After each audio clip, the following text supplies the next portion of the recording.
On a mindset perspective and education perspective, I learned more about real estate. I learned more about how to sell. I learned more about how business works, which then I applied to the next things that I did. At this point, I already know what you're thinking. But Jasprit, what's the point of me dying a millionaire and not being able to enjoy all this money that I would earn? Well, this is where you have to find the right balance for you. I didn't have any extra cash to throw into this business idea, and my parents were not about to give their son some money to throw into this dumb business idea when I should be studying, and so we had to get creative. What's up, everybody? I am Jasprit Singh from theMinorityMindset.com, where money minds rethink rich. Hitting that six-figure mark, that $100,000 is a big goal. And so what I want to do in this video is really break it down. I'm going to talk about some of the things that I did, but more importantly, I want to talk about the things that you can do right now to get yourself even from zero to the $100,000 mark, that six-figure mark. So let's go right into it. I used to read a lot of business books and money management books and investing books because they would teach you things that you can do with your money. Now, I read a lot of biographies because I like learning about how people became successful, and a lot of times just hearing about how somebody else became successful can inspire you on your own journey. I knew I wanted to become successful since I was a kid. I don't know how, but I knew that I wanted to become successful because I saw how hard my parents were working. My parents are immigrants from a state in India called Punjab, and I saw my parents working 6 or 7 days a week, every single week, with no vacations, with very little days off. And if you had a Saturday and a Sunday off together, this was considered a long vacation. So this was how I grew up, and I knew that I wanted to give back to my parents. I knew that I wanted to become successful. That way I could give my family more things that we did not have. We were never poor, and I never had to worry about where my next meal would come from, and we had nice things. The problem was my parents were working all the time, and they didn't have any freedom because they didn't understand financial education. Growing up, I was always pushed to do good in school, because if I did good in school, then I could get into medical school, and if I got into medical school, I could become a doctor, which means I could make a lot of money every single year, and I would be rich, and then I'd be able to take care of my family, I'd be able to take care of my community, and I'd be able to take care of myself and have a whole bunch of nice things, right? The problem was it takes a lot of time to become a doctor. I mean, I was 10 years old thinking about how I'm going to become successful, and I wouldn't become a doctor until I'm like 30. Because now you have to go through college. After college, you got to go to medical school. After medical school, you got to go through residency. After residency, if you want to be a surgeon and make the top dollars, then you got to go and do a fellowship. And then when you're like 30 years old, you'll finally be ready to enter the workforce and make the big bucks as a doctor. I'm an impatient person, so I couldn't wait that long. So when I was 10 years old, I started on my journey to become wealthy. The first thing I did was I started mowing my neighbors' lawns, and I started delivering newspapers to my neighbors. I was making 7 cents a house delivering newspapers, and I was making $10 per home cutting people's lawns. That's when I realized that I was never going to become rich delivering people's newspapers, because I'd have to deliver 100 newspapers to make $7. And then, kind of a funny ending to that story, I went to go get my last paycheck of $14 from my newspaper company, and I went to go get my check, and they shut down. They went out of business, and they still owe me $14. I had no idea what entrepreneurship was or what investing was. I didn't have investors or entrepreneurs in my family, so I just figured that the only way that you can make money was by going and working a job, and if you had a better job, if you got a good degree, you could get a better job, which meant you could make more money. But things started to change towards the end of my middle school career and into the beginning of my high school career, because I learned to play this Indian drum called the dole. So the dole is this big drum, and it's native to my state in India called Punjab. And a lot of people play it nowadays at weddings. And I got the drum just because I liked the way it sounded. And so I learned to play it. And I was at a wedding, and the DJ at the wedding said, "Hey, Jasprit, you want to play this drum at other people's weddings? I'll pay you to do it." So naturally, I was like, "You're telling me that I can get paid to play this drum? Heck yeah!" When I first started off, I barely knew how to play, and I was charging couples like $50 to play at their wedding. And in a few years, once I got a little bit better, I raised my rates to somewhere between $250 to $300 for 1 hour of me playing at your wedding. This was when I really started to learn about how money works, because now I'm getting towards the end of my high school career, and I'm still working a job. I'm working at Auntie Anne's Pretzels, and they're paying me $5.85 an hour, and I'm making less than minimum wage because I wasn't 18 years old. And so I'm working lots of hours, making very little money, and the only way I get paid is if I go into work and I clock in hours. But at the same time, I could go and work on a Saturday for 1 hour at a wedding, and I could walk away with $250. It would take me 2 weeks to earn that much money working at Auntie Anne's Pretzels, and I was earning that in 1 hour working at a wedding. Now I started to think, why am I making so much more money here than I am here. The reason is because I had a skill now, and this skill wasn't something that everybody had, and because you didn't have a whole bunch of people that you could just go to hire, you had to go through me or one of the few other people that knew how to play their role, and so now you had to pay. See, in the wedding business, I was getting paid not for my 1 hour of time, I was getting paid for my year's worth of experience and my year's worth of practice. That's why I was able to charge so much more than when I was just working the cashier and making pretzels at Auntie Anne's, because it takes someone a week of training to know how to run the cashier and how to make pretzels and how to run the business. So now I was a 16, 17-year-old guy with a couple $1,000s in my bank account, and now I took this money and I invested it in myself, in a new watch, and into my car. My first big purchase was a $1,000 watch when I was in high school, and this watch was completely studded up. The entire face had studs, crystals all over it, and the strap of the watch was also lined with crystals all around it. So it looked really cool, and it made me look like I was rich. And I was driving a Toyota Solaro, which they don't make anymore. And so anytime I had some extra cash, I invested my money in my car, because if I have a sweet looking car, who's not gonna think that I'm rich? So then I upgraded the headlights, I put in some HIDs, I upgraded my sound system, I put in two 12-inch subwoofers, I added tints to my car, and then I almost put in butterfly doors onto my car, you know, the doors that go up like a Lamborghini, but then my cousin talked me out of that, thankfully. You can tell I used to watch a lot of Pimp My Ride. So now I was making pretty decent money as a high school kid. It wasn't a ton of money, maybe a couple $1,000s a month, and this money would hit my bank account. I barely had any expenses, so then I would go out and spend this money, and I started this teen party business back when I was in high school, because the DJs that I was working with also told me that, hey, we can host teen parties for your friends, and so I started running this other side business, and so I had a little bit of money, but anytime I made any money, I would spend it because I wanted to invest this money in myself and make myself look rich. And that's when I came across a book called Rich Dad Poor Dad by Robert Kiyosaki, and for the first time in my life, I had heard about something called an asset, and I heard about something called a liability. Now, to put this in context, English is my second language. I hated reading. I never read books. Even in my English class, I never finished any of the books that we had to read. I almost failed my English class in middle school. I could barely get through Spark Notes. And then now, when my dad gave me this book, he said I should read it. I was like, why do you think I'm going to read a book? I don't think I've ever read a book before this.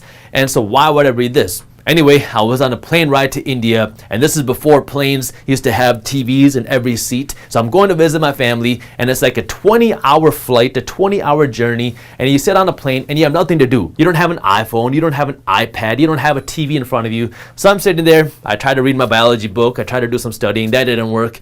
And then I pulled out this book, and for the first time in my life, I was interested in a book, and I couldn't put this book down. I read the book cover to cover, and I could not believe what I was reading. If you haven't read the book essentially tells you the difference between an asset and liability. It shows you what an investment is, and it talks about the idea of creating passive income and multiple streams of income that we're using your money as a tool to make you wealthy. So now I enter college, and I'm on my quest to become wealthy, and I know that if I can just make $100,000 a year, I am going to be rich. So I enter my journey to make $100,000 a year when I'm in college. I didn't know what to expect in college. Like, my parents didn't grow up here, and I didn't have mentors or coaches telling me what to expect in college. So I went to college with my sleeping bag and my microwave, not knowing what to expect, because I didn't even bring a towel when I went to college, and I slept in my sleeping bag for the whole first semester of college. But as soon as I got to college, I saw that everybody around me was partying, and I couldn't believe it. I thought that people would be spending their Friday nights and Saturday nights in the chemistry lab doing chemistry reactions, learning about how they could get a good degree so everybody could become a high-paid professional like a doctor. Well, lucky for me, I was already in the entertainment business because I was hosting teen parties when I was in high school,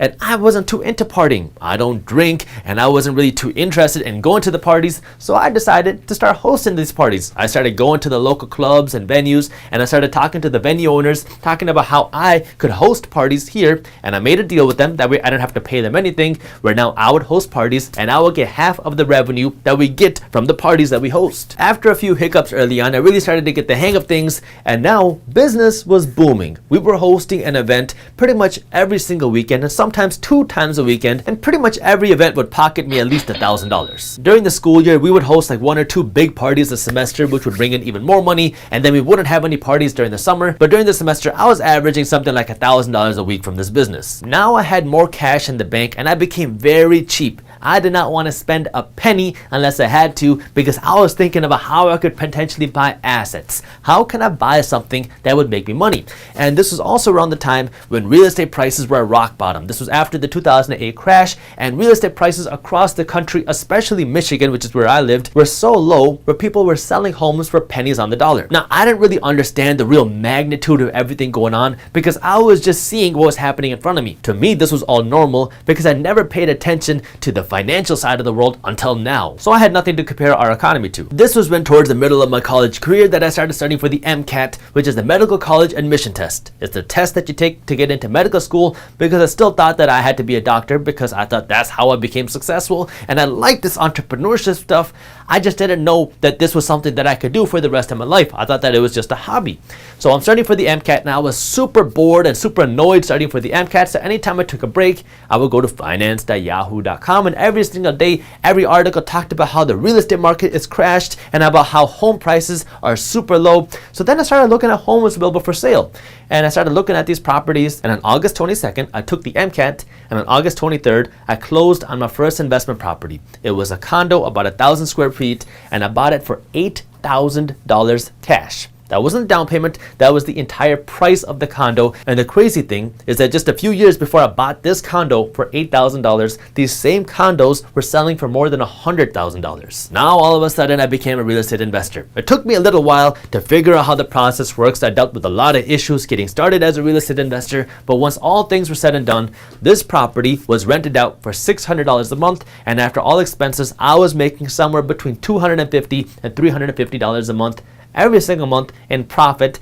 and this was money that I didn't have to go to work to earn. Then towards the end of college, I was getting a lot more experience in my entertainment business, so we were making a little bit more money and we were doing more events, and that's when a few things happened. One, I realized that I hated this business that I was running because I wasn't into partying. I didn't like the entertainment industry. I didn't like doing all this. So I decided that I was not going to do this forever because this is not something that I wanted to do. I was making good money, and the amount of money that we were making was growing, but this was not something that I enjoyed. Second, I kept going into real estate. Anytime I had some extra cash, I used it to buy another home, which I would then rent out. And third, I realized that I wanted to be more involved with real estate, and I wanted to build something more scalable. So now during my time in college, I was getting closer to the $100,000 a year mark, but that's when I realized that I didn't like what I was doing, so I shut it down, and now I was taking 5 steps backward. I was building a business that had growing income, that I was growing revenues, but then because I realized I didn't want to be supporting a business I didn't believe in, I then took 5 steps back, and now I felt like I was starting the process all over again. From an income perspective, I was starting all over again because now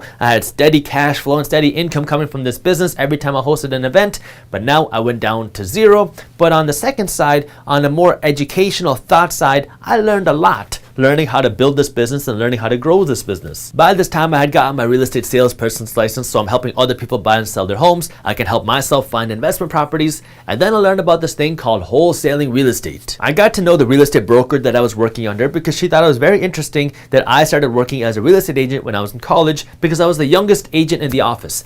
And so she talked to me, and I told her about how I was interested in real estate investing, and it just happened to be that she was a teacher in the real estate space. She used to teach this concept of real estate wholesaling, and she gave me free tickets to her next seminar, which I think she used to charge somewhere between $500 to $1,000 a ticket to attend, but she gave it to me for free. So I went to the seminar in August, and I remember this because it was right before school started, and it was like 3 or 4 days long. And during the seminar, these 2 people came up and they started teaching this concept of wholesaling, and I really was intrigued by it. The whole idea being you enter into a contract to buy a home below market value, and then you take this contract and you sell it to somebody else who wants to buy the home either to live in or as an investor. So you might find a home that's worth $100,000. You enter into a contract to buy it for $85,000 because this homeowner cannot sell their home, and now you have a contract to buy the home for $85,000, and now you're going to flip this contract to somebody else for $90,000, and then you get to keep that $5,000 difference. So now you can sell the home to an investor who wants to buy the home for $90,000, or you can sell it to a homeowner who wants to buy this home at a discounted price. So you have to be a good marketer. You have to know how to find somebody who can't sell their home, and you need to know how to find somebody to buy your home at a higher price than what your contract is. So the people that were teaching this concept said that if I wanted to learn more, I had to buy the program, which cost $3,500, which was a lot of money for me then because now I was no longer hosting events. I had a few rental properties, but they weren't paying me enough to now go out and just spend $3,500, but I did have some cash in the bank. So I decided to make this investment, and it was a great investment. So I took the $3,500 out of my account and I purchased their course, and now I had this training on how to become a successful wholesale flipper, and I went through this training right away. Last September, I was making calls, and I spent an extra year in school. I did like a graduate program in real estate development because now I finished college and I didn't know what I was going to do, and I didn't want to get a traditional job. I knew I wanted to be an entrepreneur, and I knew that I liked real estate, so I found this real estate program, and now I did this real estate program, but at the same time, I was working as a wholesaler because I knew that I wanted to do something on my own. So I'm in class, I'm finding people to call, and then after class, I'm on the phone trying to get people to sell me their homes. So I invested $3,500 into this program, and in September, I made $0. In October, I made $0. In November, I made $0. And in December, I made $0. I was doing everything the program said. I kept making calls, I kept sticking with it, and day after day after day, as I kept getting rejected again and again and again, I kept making calls, and lucky for me, I was stubborn, because even after I made no sales in September and October and November and December, I kept going into January. In January, I closed my first wholesale deal, and I walked away with $7,500, and in February, I closed 2 wholesale deals. One for $7,500 and one for $10,000. And so I walked away in February with $17,500 into my pocket. And now I was on a roll. I knew that I had the path that I needed. I had the plan that I needed to get to $100,000 annually consistently. But that's also when I really started to think about long-term scalability, because I was having the same issue with this wholesale business that I was with my event planning business. With my event planning business, I was making good money. The only problem was I would only make money if I hosted an event. With the wholesaling business, the same issue. I was making good money, better money here than I was before, but the problem was if I wasn't on the phone, if I wasn't closing deals, I wasn't making any money. By this time, I owned 3 real estate properties that were cash flowing, that were paying me every single month, and that's when I decided that I didn't want to do this wholesaling anymore because I didn't have the scalability that I wanted. So now I started all over again. I felt like I was taking another 5 steps back because I tried something new, I figured out how it worked, I started making decent money, and then I canceled it because it didn't fit my long-term goals. Now again, financially, from an income perspective, I was starting over. Yeah, I did have some rental properties, but from an income perspective of what I was doing, I was starting all over again because I had something that I understood, that I was making good money, but then I stopped this income.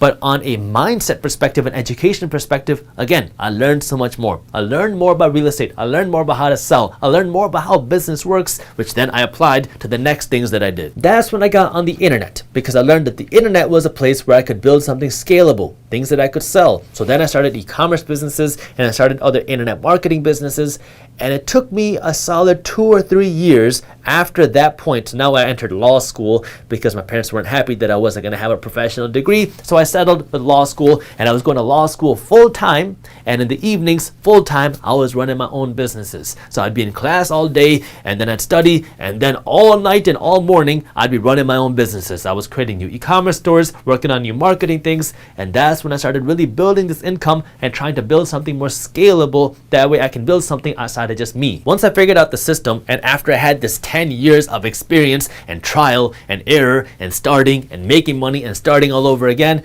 it didn't take me too long to get from $0 to $100,000 a year. But that's when things started to get even more interesting. The first time now that I was making $10,000 a month, I felt broker than ever because I wanted to grow this even bigger. I took out as little cash as possible. I was living on the living room floor of my apartment. That way I'd only have to pay like $400 a month, and that included my rent, my utilities, my internet, my cable, and my parking. So I was paying less than $400 a month to live here. I was keeping my costs as low as possible because I wanted to invest everything back into the business. So although I was making $100,000 a year on paper, I really wasn't using any of this money for myself. I was in school full time, making more than $100,000 a year, but I was broke because I was using every dollar possible to grow the business, to invest my money. That way I could grow this into something bigger, and I used very little of this money for myself. Like, I was making $100,000, but I walked away with 10% of that. It took me a solid 5 to 7 years from my first business in college to really know what it took to build something sustainable, to build something scalable, and to build a real business.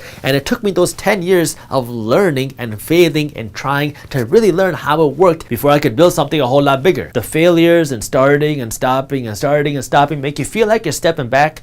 But these are things you have to go through in order to learn how to scale, in order to learn how to build. Because after I got to the $100,000 mark, it was only a few years before I went from 100,000 to $1 million. It's all a part of the process, and it feels like forever when you're doing it, because you keep feeling like you're starting and you're getting somewhere, and then you start all over again. But you keep learning along the way, and you have to keep applying what you learned to the next thing. Every single person wants to be a millionaire, but most people don't know where to start or what to do, and then we start to create these smoke screens, these excuses as to why we can't do it. We say, oh, I don't make enough money. Oh, I wasn't talented enough. Oh, I didn't have this God-given gift. Oh, I'm not one of those people that have a trust fund, or these parents that were rich that gave their kids everything. I don't have the things or what it takes to become a millionaire because I wasn't fortunate enough to be given these things. Well, let me be honest with you for a second. Having all these fancy things, having rich parents, having a trust fund, having a fancy degree, having a big salary, all these things can help you become a millionaire or very financially successful, but you don't need these things to become financially successful or a millionaire. Ronald Read was a janitor and a gas station attendant,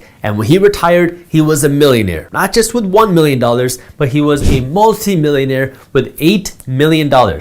He wasn't given a trust fund. He didn't have all these fancy degrees or these super high-paying jobs.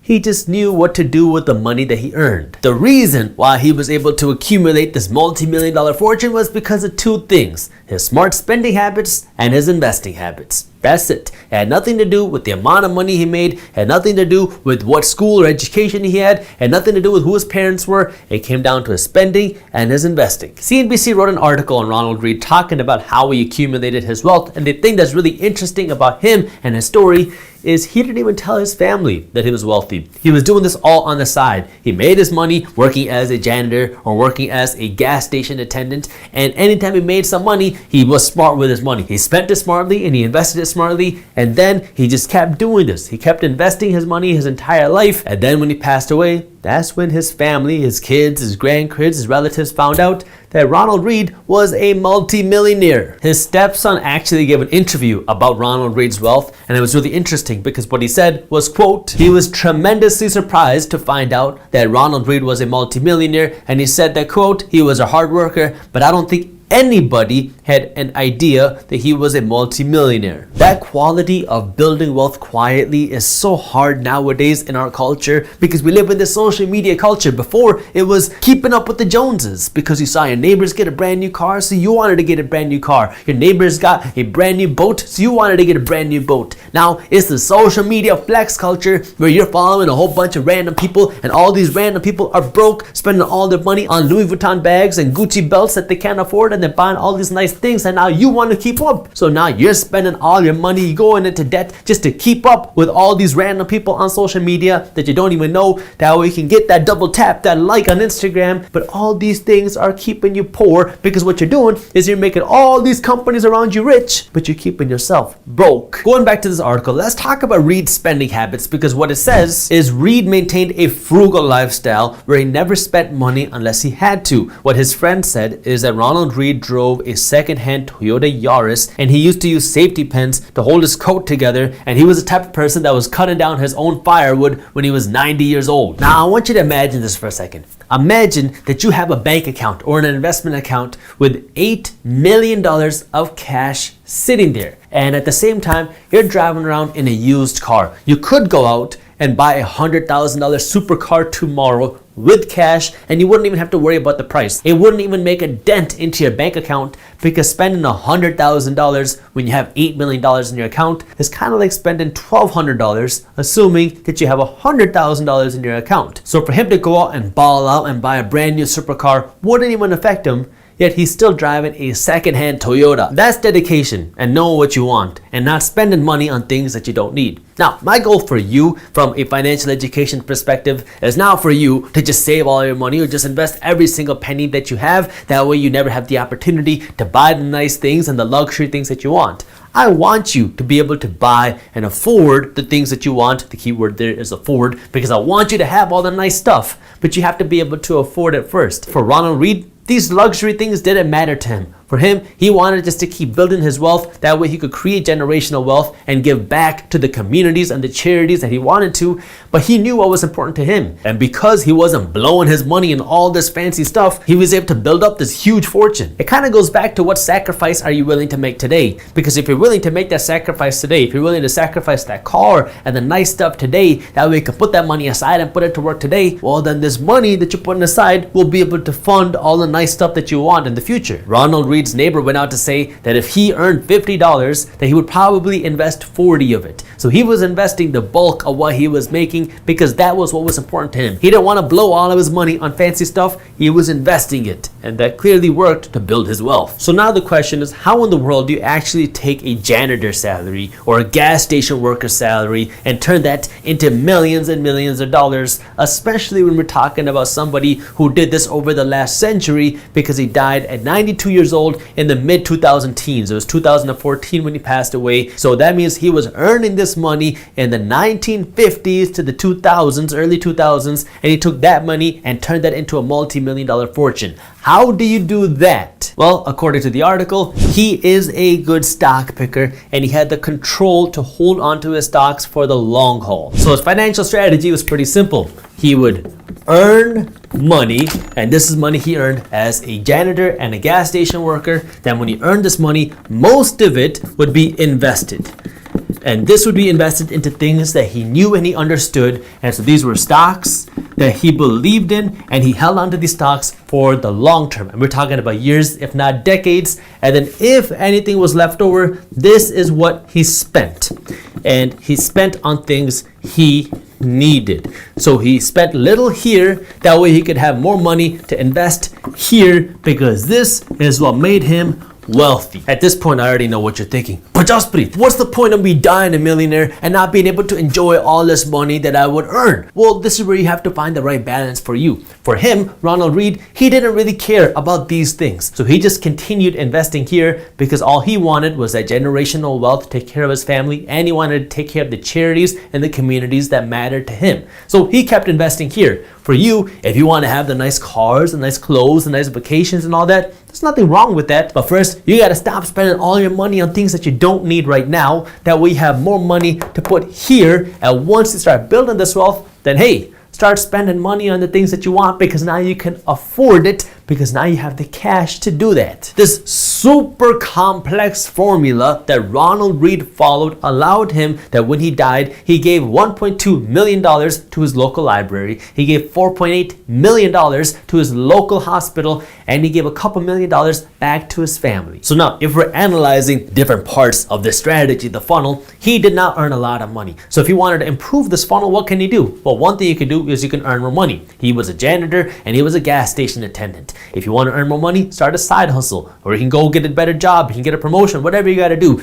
Earn some more money. Now you have more money coming into the formula. We already talked about the investments. He invested the bulk of his income, and we talked about where he invested it. You don't have to invest your money in stocks. You can invest your money in real estate and other places, but that's what he did. Then you can also talk about where he spent his money, right? We talked about how you don't want to just be blowing all your money on things right now, because now you want to put this money towards your investments. So there's 3 different parts to this formula. One is earning money. Second is what you do with the money you earn. And how much are you investing? How much are you spending? Financial education really doesn't have to be rocket science. By the way, if you are interested in learning more about how to manage your money and invest your money to build wealth, our team has an amazing guide on money management and investing that you can read for free that will walk you through how to manage your money and actually invest your money to build your wealth. So if you want to read this guide, it's completely free when you sign up for our daily newsletter, and I'll put the link to where you can download this guide in the description below. The one key thing that really allowed this process to work though is in this part right here, because not only did he just put his money into the stock market, the thing that allowed him to actually make money and build this wealth in the stock market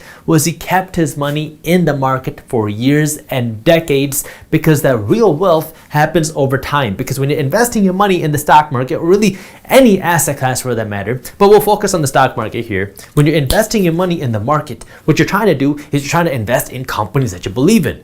And these companies take time to really grow and create new products and develop their revenue and the profit, and then for that price, the new profit, to be shown in the stock price. And so this takes time to happen. And that's what he allowed himself to do by investing his money into the market, consistently doing that, and letting his money compound and grow. Because what happens to a lot of people, especially nowadays, because of these new brokers and this new kind of age where everyone's trying to make 100% returns in a week, what's happening is people want to see these returns almost overnight. We want to get rich quick. I mean, it's natural. Who doesn't want to get rich quick? Who wants to get rich slowly? The reality is, if you want to get rich, one of the most consistent and proven ways to do that is through long-term sustainable investing. And that's exactly what he did. And so what you want to do is you got to believe in these companies. And even when things start to go down, if you believe in your companies, you should not be selling. The only thing that you should be doing is coming in and buying more. Going back to the CNBC article, because there was one more part that I thought was really interesting. He gave $1.2 million to his local library, the Brooks Memorial Hospital. And the interesting thing about what the library did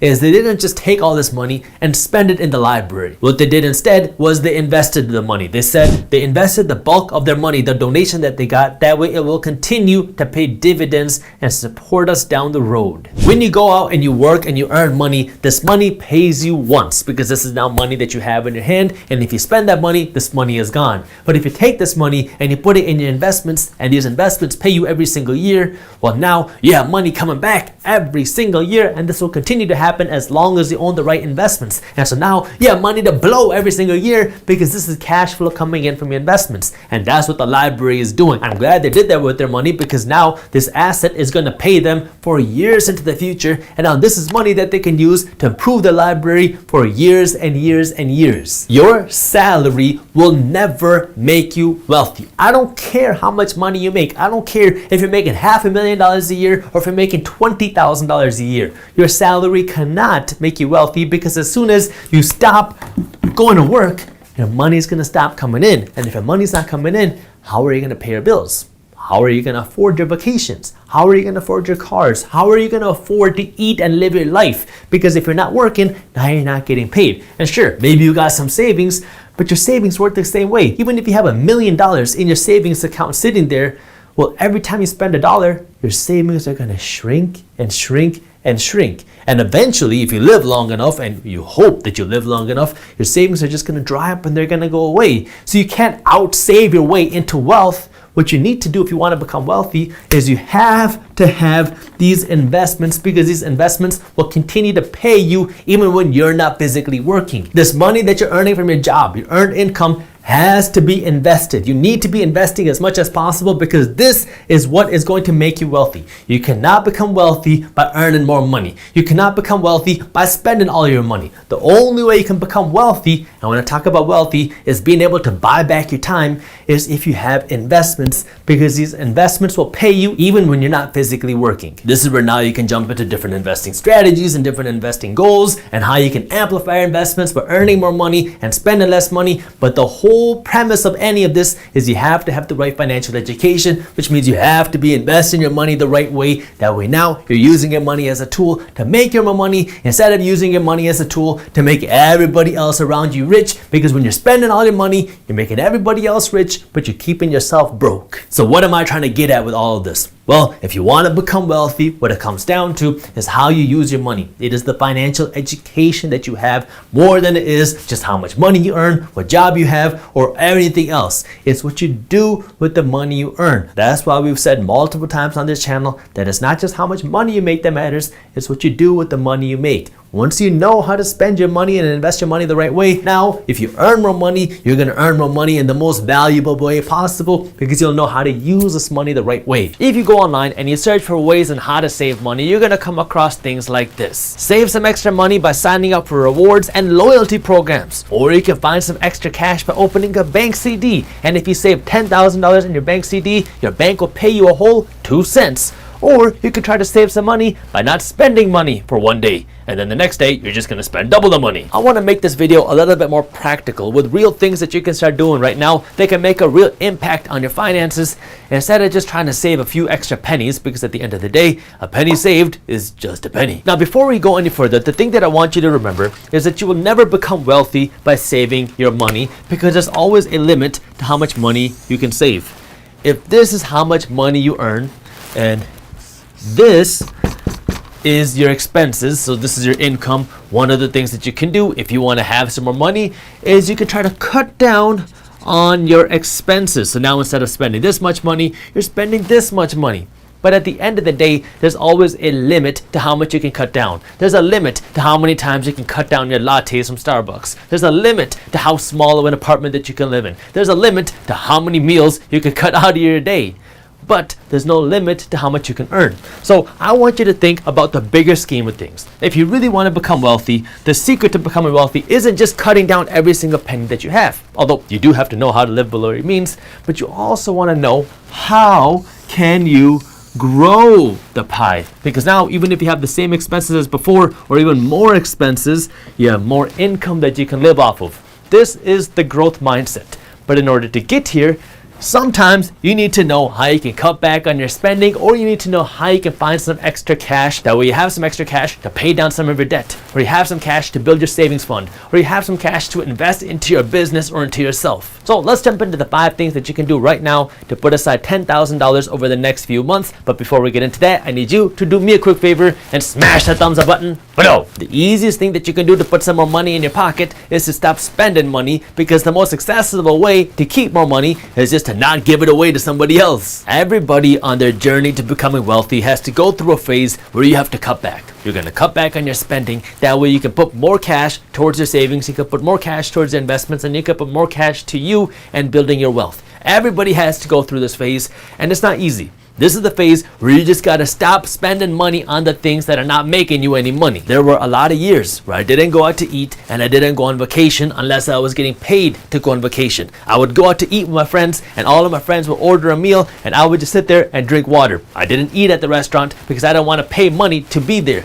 I didn't go on vacation unless I was getting paid, because if I was on vacation somewhere, then I couldn't work on my business and I would have money leaving my account, because now I would have to pay for a flight, I'd have to pay for a hotel, I'd have to pay for food out. And I don't want to have to do that, because I wanted to invest this money into myself. I used to work in the wedding business, so sometimes I got paid to go on vacations because people would pay me to fly out or drive out to a new location to help host a destination wedding, which was fun because now I'm getting paid to go on vacation. But unless I was getting paid to go on vacation, I wasn't gonna go. If you were serious about putting some extra cash aside right now, you gotta stop spending money on things that you don't need to spend money on. And it sucks. Nobody likes being cheap. But this is a phase that you have to go through if you want to get to that wealthy phase, where now you're worried about how you're going to spend your money instead of how you're going to save every extra dollar. Because right now you need to use your money as a tool to make you wealthy. But until you get there, you need to make sure you keep that money for yourself. That way you can invest this money into yourself. This is where you got to answer for yourself. How serious are you about turning your finances around and finding this extra cash? Because if you are, then you got to stop spending money on things that don't make you money and things that you do not need to survive. That means don't buy the new iPhone.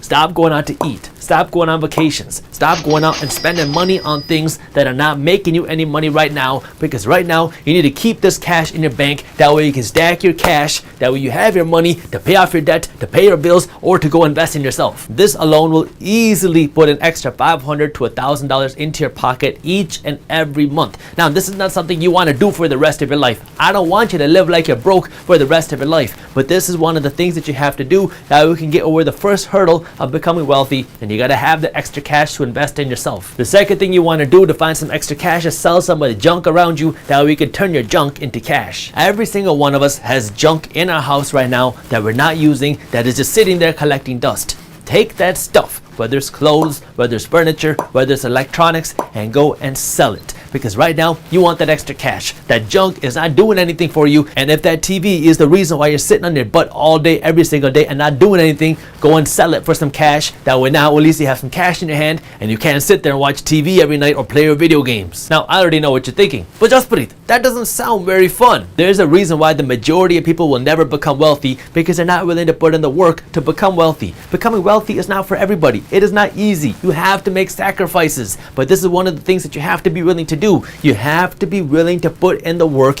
You have to be willing to make the sacrifices if you want to become wealthy. If you have AirPods or an iPhone or anything with the letters GUCCI or LV on it, and you're complaining about money, or if you're struggling with money, then your priorities are in the wrong place. Right now, you got to get rid of this stuff. Get rid of the name brand stuff. Sell it. If you have an iPhone that you're making payments on, sell it. Get the cash in your hand, buy a phone that you can afford, and use the extra cash to now invest in yourself. The first time I made $100,000 in a year, I was still in school, so I didn't really have many expenses, but I was living in an apartment where I was paying $400 a month. Now, apartments were not $400 a month. They were a lot more, but the reason I was able to get my apartment so cheap was because I didn't have a room in my apartment. I slept in the living room floor. I had money in the bank. I was making good money, but I wanted to invest every penny possible back into myself because I wanted to make it something bigger. So I paid $400 a month, which included my rent, it included my utilities, it included my cable, it included my internet, and it included my parking,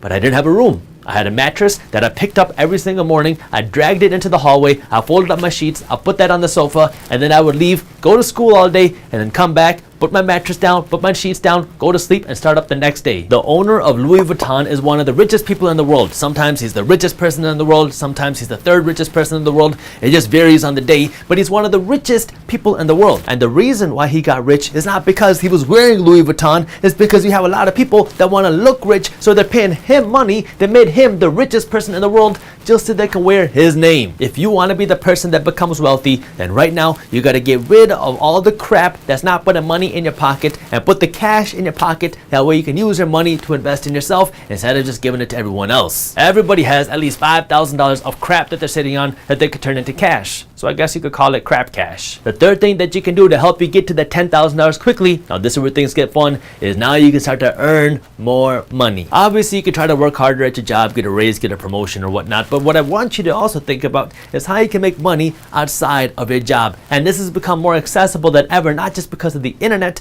but because of all the resources that have come out outside of the internet, through the internet, and now you can use these resources as a tool for you. Now if that made no sense to you, don't worry, it didn't make any sense to me either, but let me show you what I mean. Uber, Lyft, Uber Eats, Grubhub, Instacart, and Amazon delivery are all things that you can do right now as a way for you to pick somebody or something up and drop it off somewhere else and get paid to do that. These are things that don't require any skills. They can easily add another $1,000 a month into your pocket on the side, and these are things that you can do on your own time. If you want to make even more money and you have a truck and you don't mind lifting heavy things, then you could go into one of the freelance moving sites and help people move heavy things from one place to another and get paid to do that. Or if you're one of those people that don't want to leave your room, then you can also do the same thing on the internet. Now, instead of delivering people or delivering groceries, now you can help people design things, or you can help people write things, or you can help people with their accounting as a freelancer. So now you can go onto a site like Fiverr.com or Upwork.com, and now you can be a freelancer and do gigs for people and businesses who need work done for their businesses. You're not an employee, so you're not going to be on W-2, but you're kind of working as a contractor, where now when a business needs a service, they can post what service they need onto one of these freelance sites. And if you can do the work, like if you can write an article that this business wants, or if you can help this business solve this problem, if they want to build a website, or if they want to design a logo, then you can bid for that, and then they'll pay you to do this. Or if you really want to think more about the long term and you don't need this cash immediately right now, then you can also think about starting your own business, or by investing your money into things that are going to pay you with passive income or cash flow. Starting your own business can help you make a whole lot more money, but it is not easy. It takes a lot of work, and most businesses fail. Not everybody is cut out to start a business. Not everybody is cut out to be an entrepreneur. So if you're not self-driven, if you're not motivated, and if you can't keep working towards something while not making any money, then starting a business probably isn't for you. But if you have the entrepreneurial bug and everything you do revolves around thinking of new business ideas, and if you hate the idea of working for somebody else, then starting a business is for you. And when it comes to investing your money to start generating that cash flow or passive income, this is something that I think everybody should do. And this is where now you're taking your extra cash, you're investing it into places that are going to pay you for owning them. This is all about investing your money into assets, investing your money into things that will make you more money instead of just buying the things that will lose you money. If you do want to learn more about the different ways that you can start investing your money to start generating passive income, our team put together a free guide on how to start generating passive income. This guide is completely free when you sign up for our daily newsletter. So if you want to read a free guide on how to start generating passive income, I'll put the link to this guide in the description below. The fourth thing that you can do, which is one of the easiest ways to save some extra cash, is to pay less for the things that you already do own. It kills me to see how many people don't do this. But every single year, your utility companies, your service companies, your cable companies, all of them are going to raise the price of your bill every single year. But just because they raise the price of your bill doesn't necessarily mean that you have to pay this higher price. If you ask nicely, not only will some companies not raise your bill, but they'll give you a discount on what you were paying from before, and they'll keep giving you the same service. At one of the apartment complexes that I own, we have a dumpster. And originally we were paying like $80 a month for the dumpster and waste service. And over a few years, they raised the price from $80 to $250 a month. And when I saw the bill for $250 a month, that's when I was like, okay, I need to call them to see what's going on. So I called up the company to see what's going on, and not only did I get my bill reduced, but I got a discount on what I was paying before, because now we went from $250 a month all the way down to $65 a month, just because I called and asked nicely. So if you have a phone bill, an internet bill, any sort of subscription, this even works if you have credit card debt. You can do this with all of them. What you want to do first is you want to call around to see what their competitors are charging, especially if they have some low intro rates. Then you're going to take this information and you're going to call up the company that you're trying to reduce the bill from. You're going to talk to the customer service people, and you want to make sure you be nice, because these customer service agents are being berated every single day with angry customers. And so if you just talk to them and you're nice, they will be nice to your wallet. The first thing you got to do is ask them nicely why your bill was raised. The second thing you want to do is be shocked. Oh, you raised my bill that much? Is there anything else that you can do? It doesn't matter what price they offer you. You never want to settle for the first price that they give you. And that's when you bring in your lifeline. You say, oh, that would be really nice, but your competitor is charging me $20 less a month. Would you be able to match that? Chances are they're going to say, sorry, I can't do that. And that's when you want to ask if there's any way that you can speak to somebody higher up, maybe a manager or maybe a director, because they have more power to reduce your bill. This is where you have to remember, companies do not want to lose a good customer who pays on time every single month. And so if you've been with a company for a long time and you've paid your bills every single month on time, you can use this as leverage. But the key is, you don't want to be one of those people that says, why are you raising my bill? I can't believe you did this. I'm going to go to your competitor unless you give me a 50% discount right now. If you act like that, well, now chances are your customer service rep will not discount your bill, even if they have the ability to do that, because now they're upset and they just won't want to. And if these four things don't help you get to the $10,000, well, then you also have number 5, where now you can sell your car. This one's gonna hurt a lot of people's feelings, but the reality is, if you have a financed Beamer in your driveway, that financed Beamer that you have is not making you rich. It's making the BMW company rich, and it's making your bank rich. And every single month, you're having to send them a $600 check, and you have the higher insurance, and you have the premium gas. When now you could just sell that car, put some cash into your pocket, and use this cash to buy a car with no payments. Buy a car with cash that's in used but good working condition, and now you have a car with no payments, and now you have lower insurance, and you have cheaper gas, and now you don't got to send out $600 a month, and depending on what price you sold your car for, you might have a few extra grand to put in your pocket. The one thing that keeps so many Americans broke is not your Starbucks, it's your car. Because your car is a liability. It's something that you use, and it's something that depreciates in value very quickly. So every single day that you own your car becomes less and less valuable. Not only that, you're paying interest to your bank to drive this car, which is losing you money. I'm a car person. I love nice cars, and I want you to own a nice car. I want you to own a luxury, exotic. I want you to have something nice. But I want you to be able to afford it first. If you're struggling with money, or if you're trying to figure out how you can have more cash, but you have a foreign car in your driveway that's costing you money every single month, your priorities are in the wrong place. Right now, you got to get rid of this car, and this is going to be hard, because your friends might see you go from a BMW to a used Honda Accord, and they're not going to understand why. But right now, you need to take this cash, put it into your pocket. That way you can grow this cash, make it into something much bigger. That way you can afford whatever dream car you want without worrying about the price. Taking the first step to become wealthy is not easy. It takes just as much mindset as it does action, because you have to be mentally strong, because when your friends criticize you for why you no longer have that nice stuff, you have to be willing to take it, because everybody wants to show off how fake rich they are by buying a bunch of things that make other people rich that keep them broke. Now, there's nothing wrong with buying these nice things. I want you to be able to own whatever nice things you want.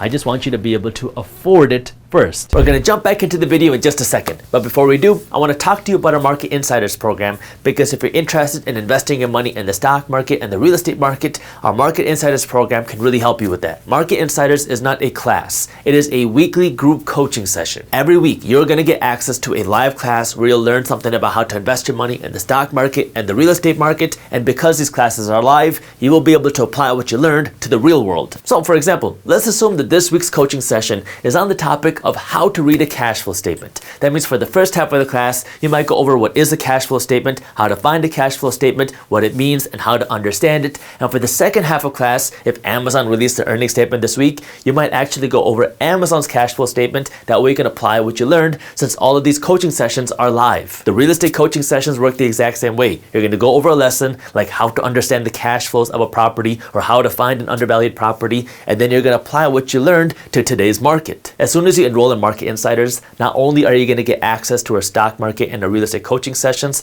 but you're also going to get access to our stock market beginners class for free that will walk you through everything you need to know to get started investing your money in the stock market. And you're also going to get access to all the previous coaching recordings, that way you can go back and learn more, and you're going to get access to our private community of serious investors. This is our exclusive Discord community that's made just for Market Insiders, and you can go into this community, network with other investors, and you can ask your questions. When I was working to create Market Insiders, there were two things that were very important to me. First, the coaches, because I wanted to make sure that the teachers were real investors, and second, the pricing, because I wanted to make sure that it was very affordable. First, talking about the teachers, all of our coaches have been vetted. These are not some random gurus that we found. These are real investors, people who have been investing their money for years, people who've gotten great returns, and people who have the money behind them. We're talking about hundreds of thousands, if not millions of dollars invested themselves. So these are real investors who are doing what they teach. And on the price side, it was very important to me that Market Insiders was an affordable program. I didn't want to create a program that would cost you $1,000 or $900 to get started with Market Insiders. I mean, it costs less than the price of dinner for two if you want to get started with Market Insiders. And you don't even got to take my word for it, because I know there's a lot of crappy products on the internet. You can try out Market Insiders for free.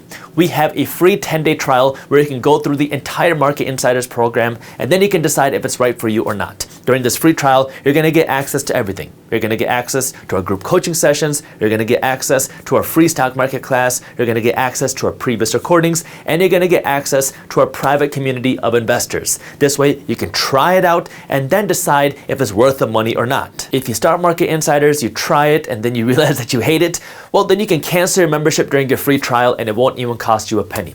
But if you start Market Insiders, you try it, and then you love it, well, then you can decide if it's worth it or not for you. This way, you literally have nothing to lose. So if you want to learn more and get started with your free 10-day trial to Market Insiders, I'll put the link to where you can get started and join with the free trial in the description below. If your goal is to start a business and you want to make $1 million a year, that means you divide that by 365, you have to make $2,739 a day in revenue to build a business that's making you $1 million a year. If your business doesn't operate on weekends and holidays and you're only working Monday through Friday, well then now you got to take this $1 million and you got to divide it by 261, because now we got to take out weekends and holidays, which means you have to make $3,831 a day if you want to make $1 million a year in your business. If you want to make $100,000 a year, just remove 1 0. If you want to make $100,000 a year here, you got to make $273 a day. If you want to make $100,000 here, that means you have to make $383 a day. The question now is, how do you start from $0 and take that to $273 a day or $383 a day? What do? Where do you start? Now, before I get into the first thing that you got to do, I need you to do me a quick favor. favor and smash that thumbs up button below. And if you haven't already, be sure to join our brand new free Discord server called the Guac Talk community, because as we all know, extra guac is truly a symbol of extra wealth. And in this community, you can talk about all things related to stock market investing, real estate investing, cryptocurrency investing, starting a business, and all things building wealth. So if you want to learn more and join our free Discord server where you can chat with and network with minority mindset thinkers, I'll put the link to how you can do that in the description below. If you want to start a business and you don't have a business idea and you don't have access to capital, you can't go and raise money somewhere, the first thing you got to do is you got to get some cash quickly. And the easiest way to do that if you don't have a lot of money to start is by using your services. Go out and start detailing people's cars. Go out and start mowing people's lawns. Go out and start helping people with stuff. This is an easy way for you to go out and start generating some cash. That way you have some cash to invest in your business, even if that means being able to now afford building a website or registering your business or filing whatever licenses you need. If you don't know where to start, just take a look around you in your home. Start by selling some of your clothes or some of your old furniture or some of your old electronics.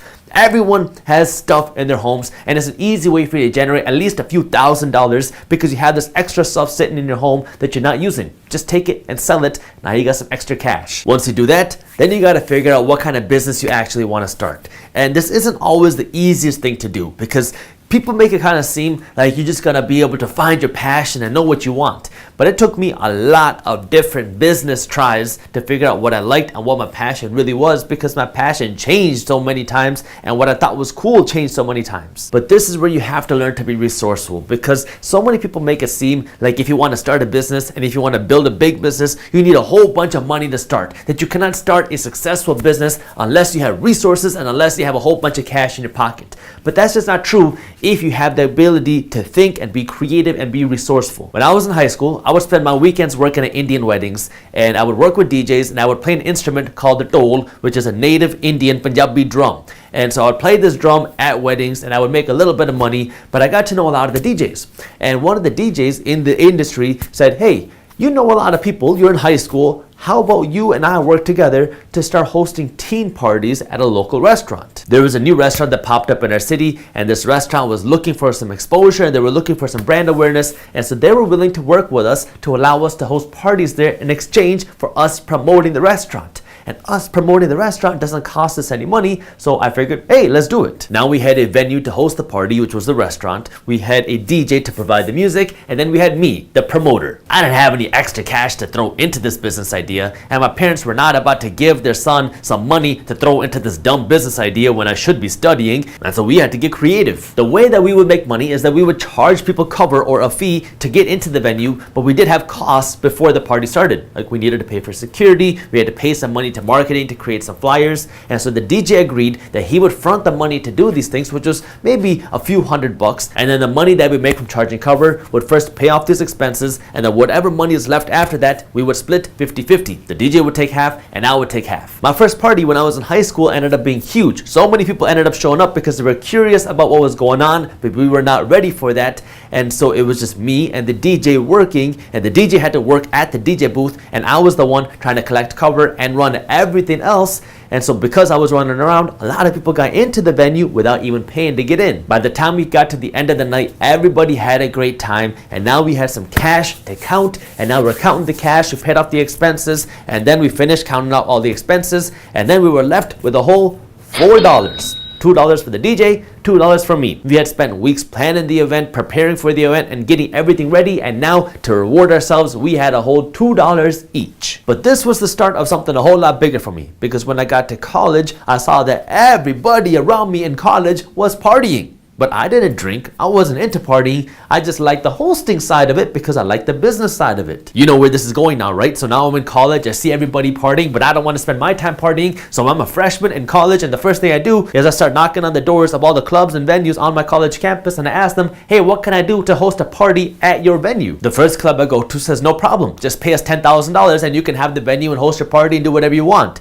I don't have $10,000, so that was not going to happen. I go to the next place, they didn't answer the door. I go to the third place, they said, sure, you can do a party here, and all you got to do is give us, the club, 50% of the cover that you earn. Now it's the exact same thing as before. I didn't have to pay any money to get the venue. I know a whole bunch of DJs, and they were all willing to work with me on a 50-50 commission. So half of the revenue would go to the club, and now we have half of the revenue left. Half of this now remaining revenue would go to the DJ, and the other half would be mine. So yeah, I didn't get to make all the money that I could have, but it was an easy way for me to get started without putting in a whole bunch of cash, because now I have everything I need. Now all I gotta do is do the marketing, and because I'm in college, everybody's all around you. So I would spend a few $100s to print 5,000 flyers, and then I would stand on the street on my college campus passing these out, and I wouldn't stop until all 5,000 flyers were gone. This business grew very quickly because word spread fast about how much fun people were having at our events, and second, it was easy to start with very little cash. So the first thing you have to do if you want to be able to build a successful business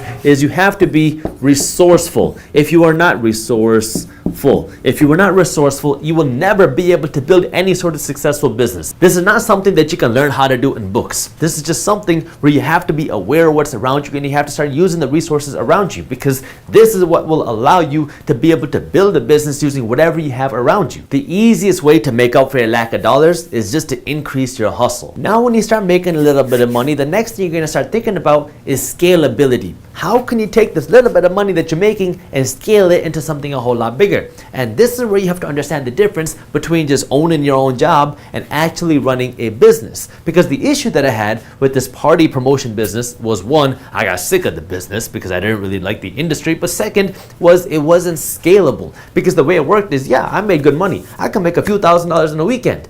But if I wasn't hosting an event, if I wasn't there working, I wasn't going to get paid. When we talk about building a business, not just owning your own job, when I talk about building business, I mean you own a machine that will continue to produce revenue or to produce money even if you're not physically working, because either you have other people working that are continuing to run the machine, or you have a system, which is very important even with other people, is you need to have a system where this business can run even without you physically working. When we're talking about a business, you have to understand that there's two parts to every business if we're talking about building a real business. You have the owners, and then you have the employees. And so what you need to understand is when you are building a business, you are both the owner and the employee. But what you don't want to do if you're talking about really building a business is get stuck into understanding that you are the only owner and the only employee. See, when I was running the event planning business, I was making decent money. I was the owner of the business, I was the only employee, and so anytime I made money, this was money that was going into my pocket. But there's a difference between the money you earn from working in the business and the profit that your business makes. Because if I had paid myself just a regular salary,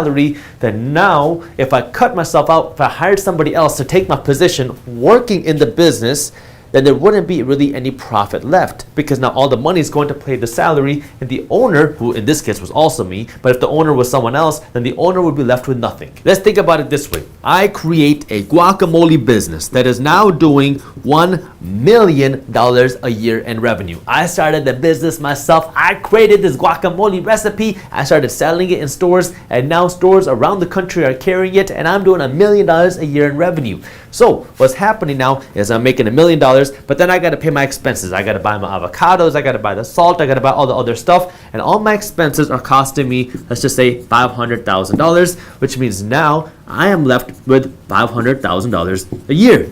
But all this $500,000 is a profit because now I have to pay myself, and for the purposes of this example, I'm going to assume that there are no other employees in this business. So let's assume that I'm the only employee, I'm the only owner. And so now if we talk about the profit, which is the difference between what the owner gets and what the employee gets, I have to pay myself as an employee of the business, as a CEO or whatever. I have to pay myself a salary. So for the sake of this example, let's assume that a person in this position, if I had to hire somebody else to take my role in this job, I'd have to pay them $200,000 a year. So now this is $200,000 for salary, which means the business is making $300,000 of profit because I had to pay somebody, in this case it's me, $200,000 to run the business. This is the difference between running a business and just owning your own job. Because if you're running a business, now what you can do is you can find somebody else to take this job and you can own the business. You don't have that ability to do that if you are just running and owning your own job. So when we're talking about being able to scale a business,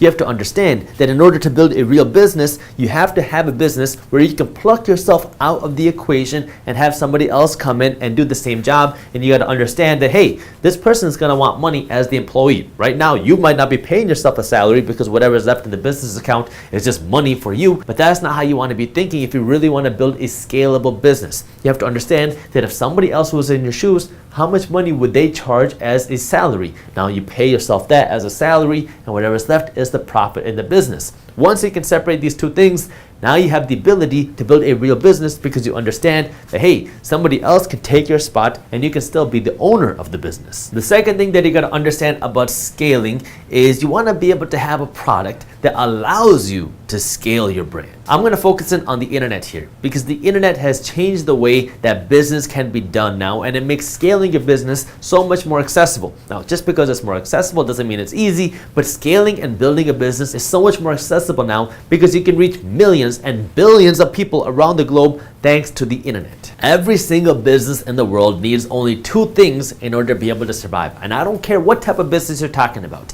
If you want to build a successful business, whether it's making $100,000 a year or $10 million a year, you have to have these two things if you want to be able to survive, grow, or thrive. You got to have a product and you got to have customers. If you have a product that customers are buying, now you have a successful business. But if you have a good product that no one's buying, well, now you don't have a business. And likewise, if you have customers who want your product, but you have nothing to sell to them, well, now you're not making any money and you cannot build a business doing that. This is at its core what building a business comes down to. You need a product to sell to customers, and you need customers that want to buy your product. This is something that you have to figure out. What is this product that you want to create? What is something that you can create value in that people would want? Once you create this product, now it's a matter of finding customers. And now, thanks to the internet, the most accessible way for you to find customers is to open up an Instagram page. It's to start a TikTok channel. It's for you to start a YouTube channel. It's for you to start a Facebook page. Something where now you're putting out content where you can educate people about your product. So now potential customers can see your product, and if they like it,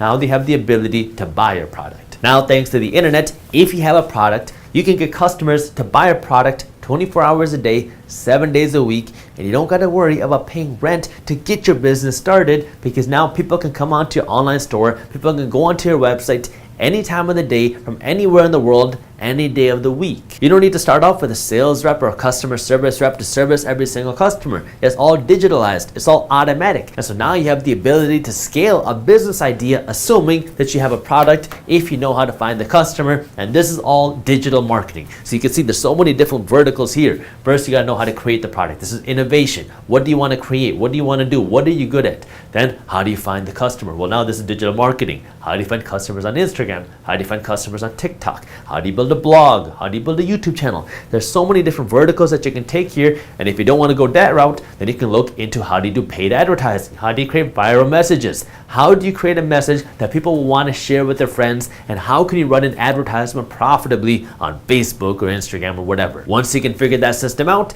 then it's all just a numbers game. If you can make $27 of profit for every product that you sell, and you sell 10 of these products a day, well, now you will be able to create a business that's generating $100,000 a year in revenue just by selling 10 of these products a day. If you want to take it up to $1 million a year, well, then you're going to need 100 sales a day, and that's going to take you up to 1 million. But now it's just a numbers game. How do you take it to 10 products a day? Once you can figure that out, now you come up with new marketing ideas. Now you come up with new product ideas. How can you scale it to $1 million a day, right? It's all baby steps. First thing you got to do is you got to learn to sell one product a day. Once you can sell one product a day, you can scale this up to sell 10 products a day. To go from 10 to 100, now you might want to create a second product. That way you can make more money per product, per sale, because now people might be buying 2 products every time they buy something.